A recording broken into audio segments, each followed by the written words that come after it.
Good morning, everybody, and welcome to our weekly live question and answer series where we sit with an integrative physician and we look for questions from you, the audience, that you can post in the chat section here on YouTube over to the side of your video. You will need to be logged into YouTube to do that, just a little warning. And we're monitoring those questions, so as they come in, I'll ask the doctor those questions. Also, if for some reason you can't get logged into YouTube, you can email your questions in and we'll answer those on following broadcasts. You can email your questions to office@tlcdoctors.com and just put in the subject of that email Q&A question, something along those lines, so that those messages can be forwarded to me and we'll ask the doctor the next week. And just finally, a little word to the wise, none of this is meant to be specific medical advice. We want you to maintain a relationship with your physician, whether that's us or your current physician, for specific medical advice. This is for informational purposes. We approach these questions from a very general, how we would handle this from an integrative position, combining both functional medicine and standard of care, of course. So with that, welcome, Dr. Elfer. Thank you for joining us again today. Welcome, and I'm happy to be here. Glad to see you're back. Yes, I'm sorry I missed you last week. I had a double appointment booked. So without any further ado, Doctor, I actually have a question that was emailed into us this week. I'll go ahead and ask that. This question is from Rose, and Rose asks, "Hi, Dr. Althorpe. Thank you so much for taking my question. I've been reading and learning about compounded peptides, whether oral, nasal, or SQ. I would like your take on this expensive therapy, especially in the treatment of gut, such as IBS, IBD. Do you prescribe them? Thank you." Well, let me put it this way. I'm not quite exactly sure what she's talking about. We have the amino acid peptides like L-glutamine in our GlutaShield. Right. We have that in Glutagenics. That's been around for a long time for gut health. Right. We have other peptides that we put together like L-lysine, L-ornithine, L-glutamine for anti-aging because these are amino acids that have been shown to help promote human growth hormone. And so peptide prescription compounding is not something we're unfamiliar with, but I use the L-glutagenics, the Glutagenics and GlutaShield for the L-glutamine because of such excellent results for healing the cell membrane, which is a single cell membrane lining the gut. We're composed of fat and protein. So any amino acid or peptides, when you have two or more amino acids linked together, it's called a peptide. That's a peptide. So peptides can be 2 aminos, 3, 10, hundreds and thousands linked together. So this is in your food. You should be eating protein in your diet. Most of the soy-based proteins are genetically altered, so for those who try to be vegetarian or vegan, it becomes problematic that they're using a phytoestrogen type, especially for men, if they use soy as a oral form of protein amino acid supplementation. So it's designed for us to be eating and digesting and breaking down and presenting for your body these amino acids. Subcutaneous deposition of amino acids I'm unfamiliar with, and I don't support the concept. That would be an unusual route to deliver amino acids or peptides. Right. So that would be out of the question. Intranasally, again, that is something I'm not familiar with, nor would I endorse. I've even seen amino acid IVs. Yeah, well, that's where it ultimately shows up in your blood to go to the places where it needs to be used. But as far as in the skin or intranasally, I think that I would have to look into that more. She would have to let me know a site that's trying to promote this. So yes, I'm in favor of peptides. I've prescribed what is called triple amino acid L-ornithine, lysine, and glutamine for promoting human growth hormone. And it does cost a good deal for compounding, but I'm not sure that that's any better than fasting. Intermittent fasting or doing a 24, 48, 72-hour fast can maybe give you as much growth promotion as high-cost thinking taking a powder supplement would do for you. These are things that should be studied, but of course there's very little money in preventative health and so forth. Who's going to make money off of natural occurring things? So this is what we're plagued with as doctors who try and look into this area. So with 40 years of experience, I'm always going to fall back to in America, okay, not in some impoverished third world country, fasting is one of your best immune building, anti-cancer, anti-aging, gut repair, all these things. Right. And I would say we have a lot of patients with IBS, IBD, SIBO, and we have a really good track record when our patients follow our protocol of a simple rotational diet, adding intermittent fasting or longer periods of fasting. I can say that we've had great success with that, with I would say a simpler approach than compounding. Yeah, compounding. Very Those have often. the perfect aminos, which are great too. Yes, Perfect Aminos was designed by Dr. Munkoff, who is, like myself, an older anti-aging doctor. And he created a ratio, because not all amino acids are equal. Right. And he put together a ratio. You take 5 tablets a day. And I think he does it twice a day or even 3 times a day. And he's I think almost 80 years old and has done quite well in his age group, winning the triathlon and Ironman for his age group. So yes, we have perfect amino acids here. We use the NT factor. You have to remember, gut repair, half of the lining of your cell membrane is fat.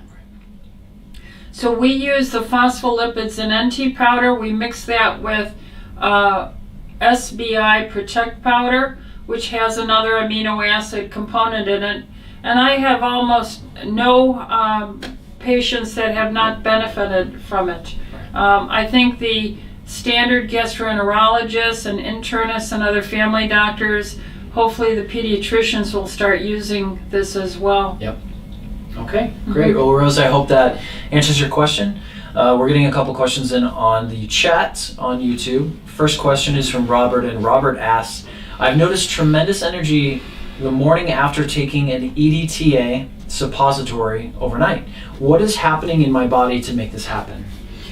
Microcirculation, the tiny, tiny little hair-like, thread-like capillaries are dilated, improved. So you're getting, during the greatest repair time of your body is when you go to bed at night.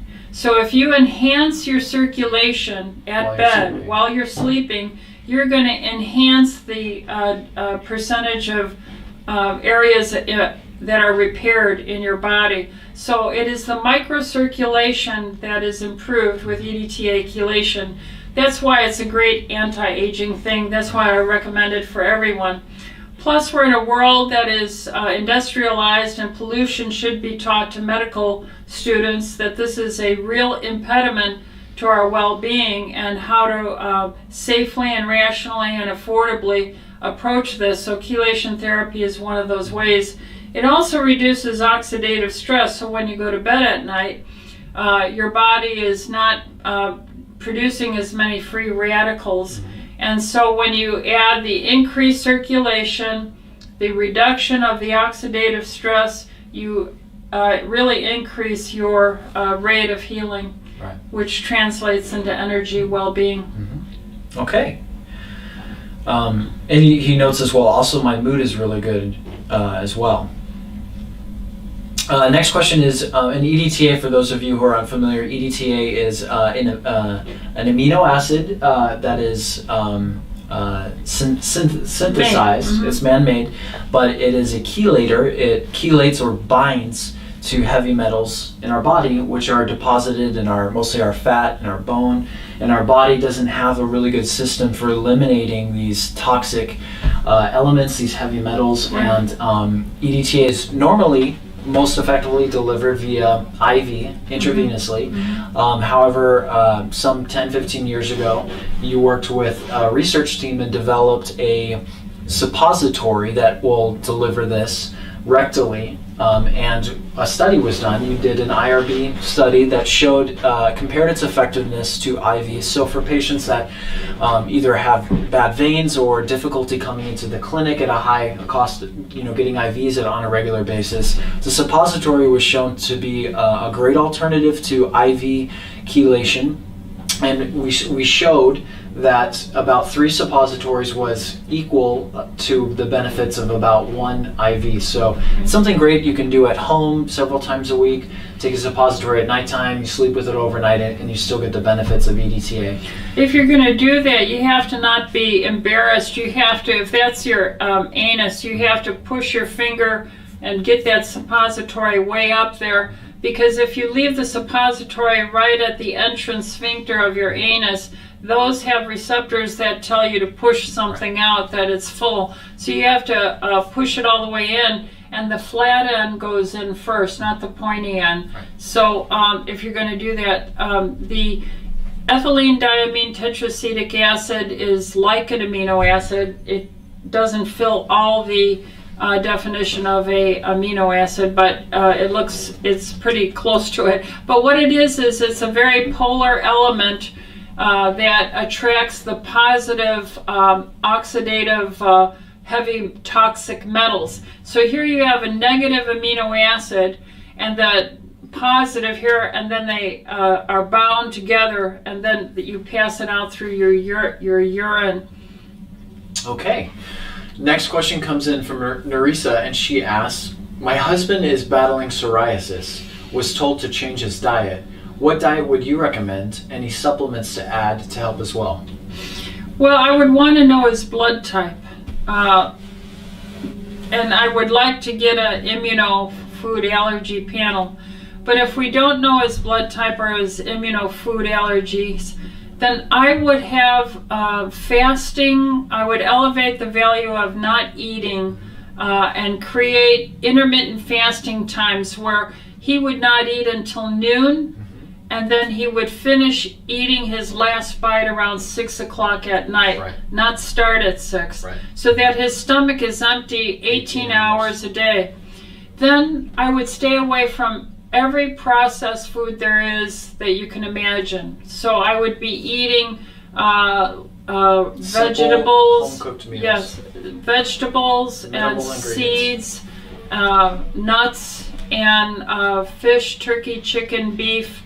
And I would rotate them. I would have a beef menu day where whatever you, and this is how I would do it, whatever you make for dinner, let's say you have meat tonight, a roast, and then you have broccoli with it. That's what I had last night, and that's all I had on my plate. I didn't have 3-4 items. I had roast and broccoli, period. That's all I ate, and I ended by 6 o'clock. But there's enough so that there's beef and broccoli here for my lunch, okay? Then tomorrow, or after you eat the lunch, the following day you cook up chicken, and you cook up enough chicken with green beans so that you can have that for lunch the following day. Do you see? So it's within 24 hours, dinner to lunch the next day, you have only one menu, and it's very simplified. And you can use salt and pepper and butter. You can have some seeds and nuts, and I would leave it at that. Supplement-wise, I would use that NT powder with SBI powder, and I would put a probiotic, orthobiotic capsule in the mix, and I would take that every day.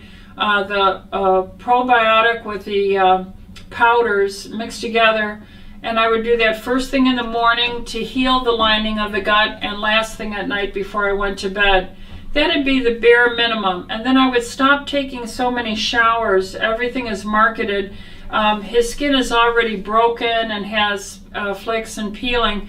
that will aggravate it. Too much.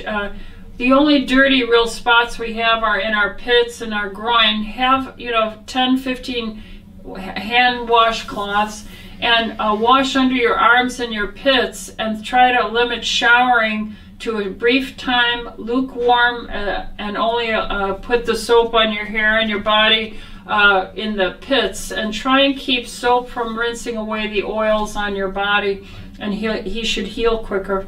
Speaking of oils, you're going to get some healthy fats to repair those cell membranes in the phospholipid powder, that NT factor powder. Absolutely. You could add to that the perfect, Parent essential oil. Yeah, I'm just trying to think of cost. So right. Yes, parent essential oils is what I have, not fish oils. Right. We can make all the EPA, DHA we need. We need linoleic and alpha-linolenic acid, and a lot more of it than we have in our processed world diet system. Would you say another step too would be perhaps a detox like the detox that we just did for a 7-day detox to kick off and eliminate some things that might be... It certainly would probably be helpful, yes. But I'm never going to downplay the value of fasting. Right.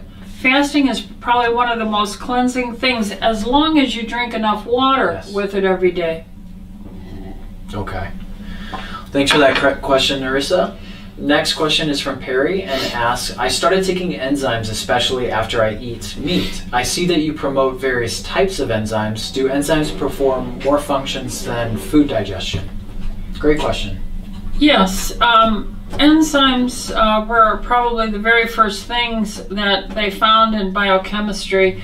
Vital, I forget the Latin for it, but even the word enzyme itself was something called the vitality of life.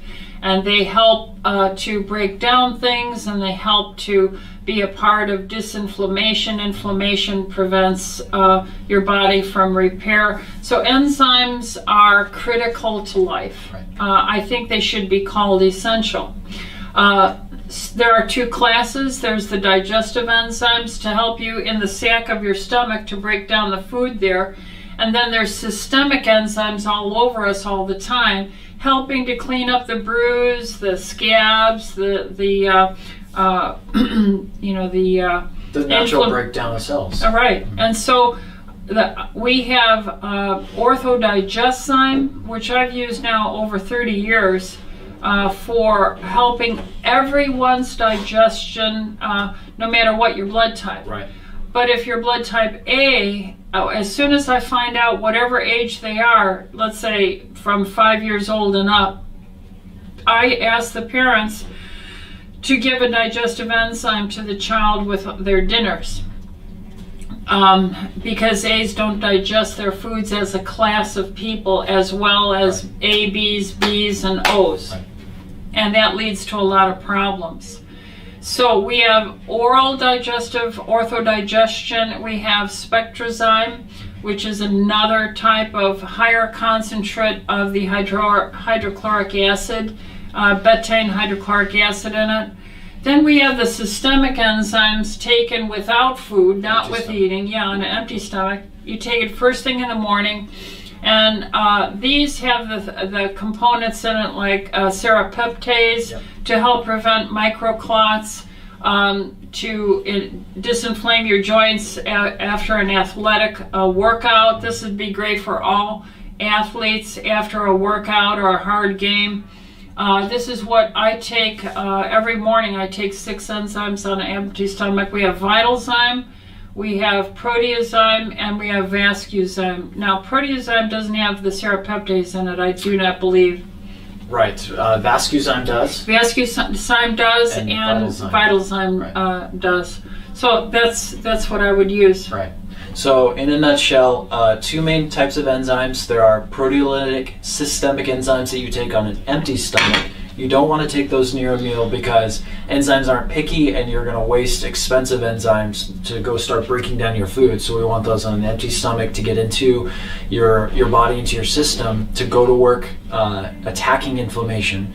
And then we have digestive enzymes, especially if you're a blood type A, helps you to break down food. And our body makes enzymes, of course, and enzymes are present in our food, but as we age or disease or inflammation causes us to make and produce less enzymes, and our food, as it's processed, we damage the enzymes, and they're no longer viable. So that's why we have to supplement in our world today with enzymes. Interesting. Patients who are having surgery, 4 days to 5 days before surgery, if you are on systemic enzymes, the ones you take on an empty stomach, stop them before surgery because they promote microcirculation or are a slight blood thinner. But the day after surgery, double, triple your enzymes. I wouldn't eat at all the day after any surgery, you know. And just to tell you, I was doing a workout, and in flaying my arm, I banged and hit one of the bars, and I had a huge blood under my skin. And you know, the older you get, the thinner your skin gets, and the longer the bruise lasts. And it was right by my ring finger, and I just didn't want that bruise right next there. So I chose not to eat the next day, or eat after I bruised it. And I doubled up on my enzymes. I used 6 twice a day, and in 2 days my bruise was gone. Now I'm getting almost 70 years old. Who ever heard of an old person like me getting rid of a bruise in 2 days? Right. Yeah. So you can see children, you know, their bruises go away, you know, 3-4 days. We can, as ER doctors, we can testify in courts of law about child abuse when we look at the color and the presence and pattern of their bruising, so they go away quickly, so we can time the events pretty well. But once you get to be a teenager in your 20s, then your bruising lasts longer. 30s, 40s, it lasts longer. 50s, 60s lasts longer, and then when you're in your 80s, bruises last months. You know. Right. Okay. Thank you for that question, Perry. The next question we have is from Deborah, and she asks, "How can I improve my eyesight? Pertaining to low-tension glaucoma, I'm very close to needing a medication to help prevent sight loss." EDTA chelation therapy. I would definitely do that. I have a woman with macular degeneration. She was dry macular degeneration that can proceed to wet, which is worse. And in general, if you do a Google study on the progression of macular degeneration, within 5 years, really, going blind or losing your sight is a real problem. It's our number one cause of blindness outside of diabetes generating it. So she came to me. She was already getting eye injections, I think, once a week. And she started chelation therapy. She started doing it 2 times a week. And her ophthalmologist said, you know, we don't need it injection every week. Let's do it every other week. Then it went to once a month. Then it went to every other month. Then it went to every third month. And, you know, here she is, 80-some years old. She's had macular degeneration 15-some years.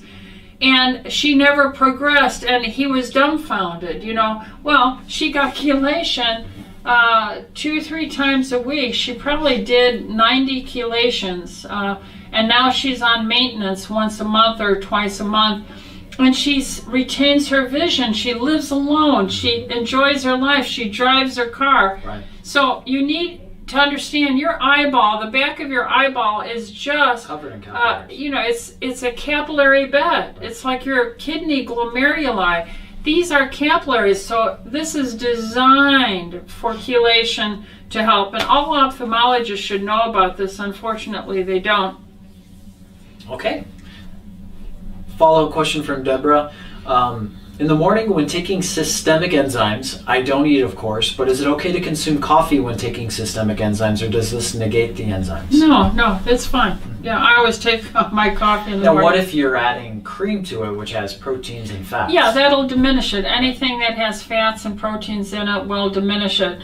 But that's a small thing. Small, especially if you're talking a little bit of cream. Right. So I would say in general, I'm not worried about coffee, even with cream, or certainly not black coffee, and that should do well. And if you're taking a high quality enzyme like VitalZyme or the VascuZyme, it's going to wait until it gets into your small intestine. They're put into a delivery system that's meant to help it withstand the stomach digestion process, right? Mm-hmm. Okay.